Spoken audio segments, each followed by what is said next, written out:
Olá, gente, tudo bem?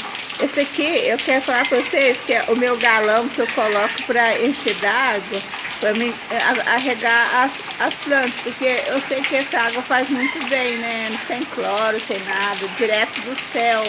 Então eu ajunto assim, ó, ajunto assim a água nos galões e depois eu rego as minhas plantas. Olha que lindo, gente. Então, assim, eu queria mostrar isso pra vocês. Olha, essa água é pura, gente, direto do céu. Olha. Então, eu pensei assim, eu vou juntar essa água pra mim regar as plantas, porque faz tão bem. Olha, além dela ficar na chuva, gente, elas também, elas agradecem tanto.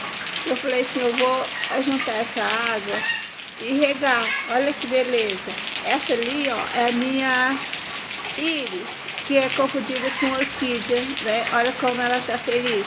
Esse coqueiro aqui, olha, gente, tá difícil lá, mas se vocês verem quanta raiz soltou, porque também tem uma chuva de ouro no coqueiro. E ela tá tão feliz com essa chuva que pensei, eu até ia mudar esse coqueiro. Mas ela tá tão feliz aqui, gente.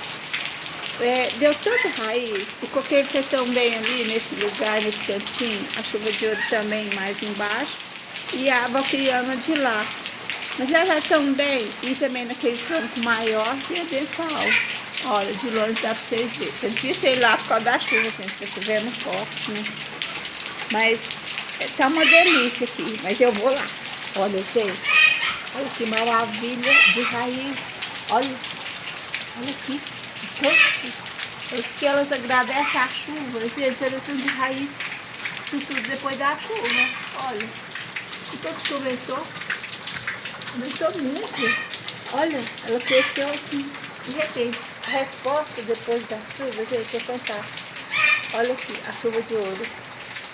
Olha quanta raiz, gente. Olha, isso tudo é a chuva. Ela não estava assim, não. Olha aqui. Gente, que beleza. Essa é a minha chuva de ouro. E aqui a valquiriana. Olha o tanto de raiz, gente. Que maravilha. Nossa, tá bonito demais. Eu não posso tirar ela daqui. Então eu vou deixar. Né? Então é isso. Tá, gente? Eu passei para mostrar. Tá muito bonito, graças a Deus. Tá chovendo forte. Tchau, fique com Deus.